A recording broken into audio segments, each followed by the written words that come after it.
Ciao ragazzi, in questo tutorial vediamo come si inserisce e si formata una tabella in Excel, come si selezionano i dati e come ci si sposta all'interno di essa. Nel prossimo tutorial approfondiamo il discorso sulle tabelle. Analizziamo successivamente le opzioni di ordinamento e filtraggio dei dati che il software ci mette a disposizione, vediamo cosa sono gli slicer e mostriamo i vantaggi derivanti dal loro utilizzo. Impariamo ad inserire ed utilizzare la riga totale ed iniziamo ad inserire qualche formula, prestando attenzione alla sua sintassi. Vediamo infine come si può convertire una tabella in intervallo e come si procede se si vuole eliminare una tabella. Iniziamo! Innanzitutto ci tengo a sottolineare il fatto che quello che nel linguaggio comune viene definito tabella, cioè un prospetto o riquadro in cui sono mostrati dati e informazioni che possono essere letti sia orizzontalmente, cioè per righe, che verticalmente, cioè per colonne, in Excel non è una tabella, ma semplicemente un intervallo di dati. In Excel, come vedremo a breve, una tabella è molto di più e l'utilizzo delle tabelle offre molti vantaggi in termini di formattazione, ordinamento, filtraggio ed elaborazione dei dati. Per inserire una tabella si può procedere in tre modi differenti. Si possono selezionare i dati, come ho già fatto, e dalla scheda Home, nel gruppo Stili, si può cliccare su Formatta come tabella. Ci vengono così proposti 21 stili di tipo chiaro, 28 stili di tipo medio e 11 stili di tipo scuro. Selezioniamone uno in base alle nostre preferenze e clicchiamo su di esso. Excel individua i dati dell'intervallo specificato e ci chiede se la nostra tabella contiene già le intestazioni. Nel nostro caso questo è vero poiché ci sono i titoli di colonna e dunque possiamo cliccare su OK. Immediatamente l'intervallo dati selezionato viene formattato come tabella e nella ribbon compare una nuova scheda contestuale, struttura tabella, che nelle vecchie versioni di Excel si chiama progettazione. Questa scheda, come si può notare, compare solo quando siamo all'interno di una tabella. Se ad esempio io cliccassi fuori dalla tabella, la scheda immediatamente scompare e ricompare quando torno all'interno della tabella. Annulliamo ora le operazioni effettuate e vediamo un secondo modo per inserire una tabella. Vi dico subito che non è necessario selezionare i dati, poiché, come ho già detto in un video precedente, se sono presenti una riga vuota al di sopra dei dati, una riga vuota al di sotto dei dati ed una colonna vuota a destra dei dati, Excel riesce automaticamente a rilevare l'intervallo dei dati ed è dunque sufficiente selezionare dal menu Inserisci Tabella. Come si può notare dal movimento del bordo, Excel ha già individuato l'intervallo dei dati. Ci chiede ancora se la tabella contiene le intestazioni, e questo è vero, e dunque possiamo premere su OK. Excel formatta l'intervallo che ha individuato mediante uno stile predefinito che possiamo sempre cambiare, anche dopo aver operato opportune elaborazioni. Annulliamo di nuovo le operazioni effettuate e vediamo il modo che secondo me è il più rapido per inserire una tabella. È sufficiente cliccare all'interno dei dati ed utilizzare la combinazione di tasti CTRL-T e poi cliccare su OK. Analizziamo ora alcuni vantaggi che derivano dall'utilizzo delle tabelle. Il primo è senz'altro quello di avere una formattazione veloce senza dover operare con i comandi della scheda Home. Il secondo è quello che è possibile mettere o togliere l'intestazione dei dati e se per caso venisse cancellato un titolo, Excel ne metterebbe uno predefinito. Annulliamo ora tale operazione e vediamo le altre opzioni. È possibile mettere le righe alternate evidenziate oppure toglierle. È possibile mettere anche le colonne alternate evidenziate, ma vi sconsiglio di farlo se sono già evidenziate le righe. Io dico che va bene un'opzione oppure l'altra, ma non tutte e due contemporaneamente, e se volete un consiglio è preferibile avere le righe alternate evidenziate. È possibile poi dare uno stile diverso alla prima colonna, uno stile diverso all'ultima colonna, e vi faccio notare che se utilizzassimo uno stile chiaro, le colonne sarebbero in grassetto. È inoltre possibile, se vogliamo, aggiungere o rimuovere i pulsanti del filtro, in questo modo. Rimuovendo i pulsanti del filtro, questo sembra a tutti gli effetti un intervallo di celle formattato, ma cliccando all'interno di esso si può notare che è una tabella.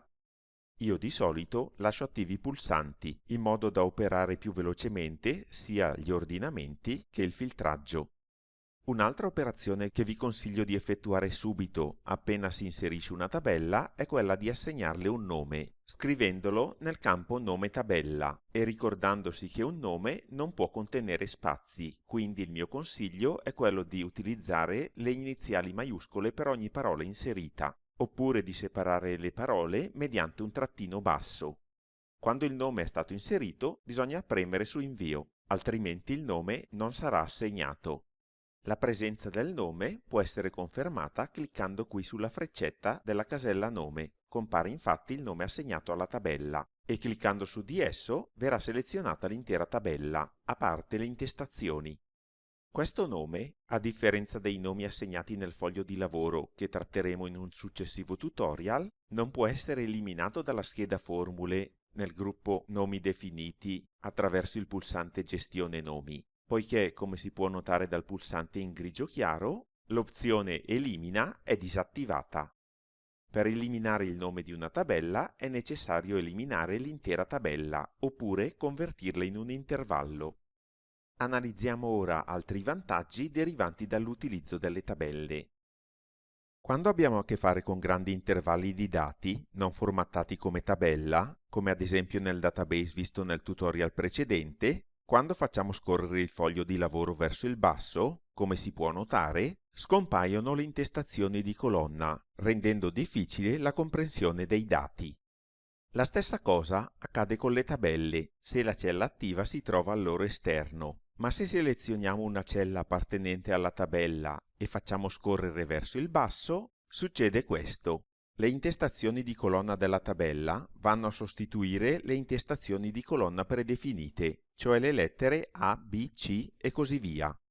Questa caratteristica è molto vantaggiosa quando abbiamo a che fare con database di grandi dimensioni. Ma torniamo alla nostra tabella iniziale.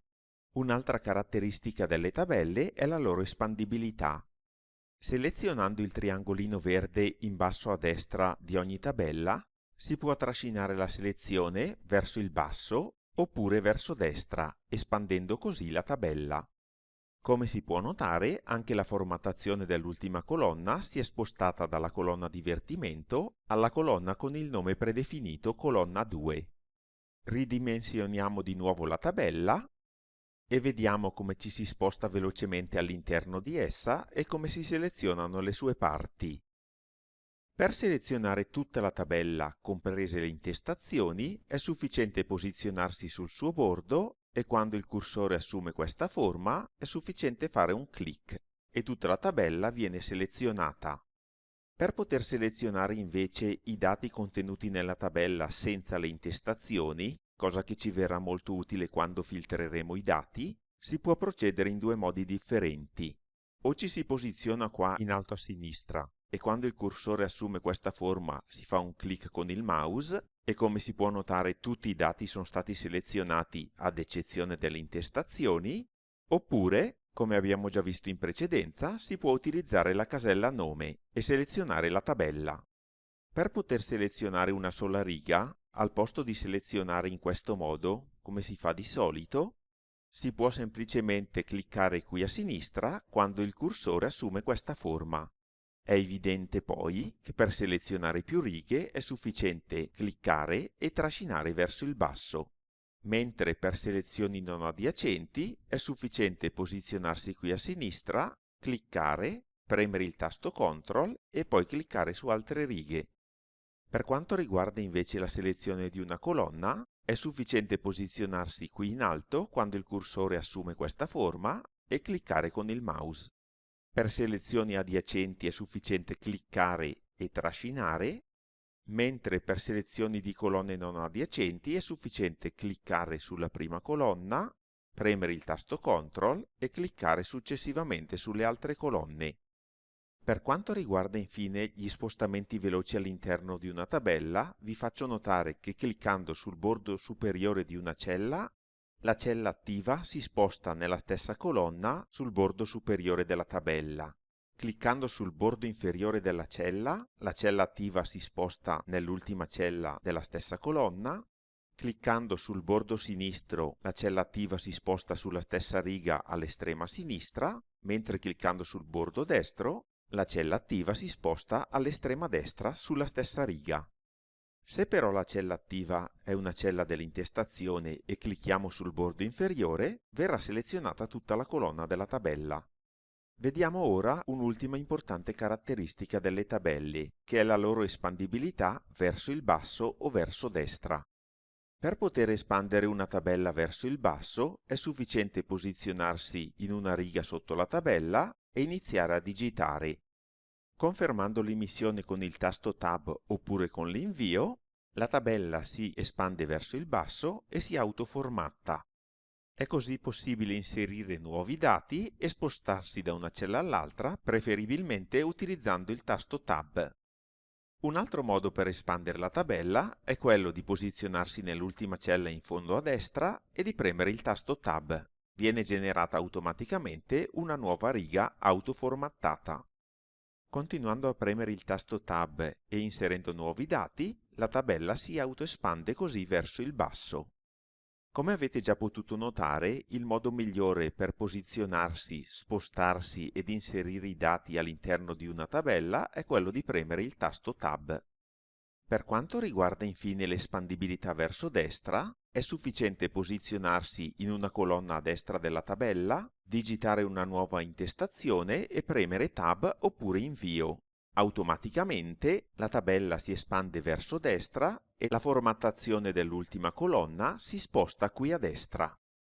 Con questo abbiamo concluso. Io vi ringrazio per aver seguito il video fino alla fine, vi invito a lasciare un like se vi è piaciuto, a commentare e naturalmente a farmi domande se qualcosa non è chiaro e, se non l'avete già fatto, a considerare l'opportunità di iscrivervi al canale, in modo da rimanere sempre aggiornati sulle mie nuove pubblicazioni.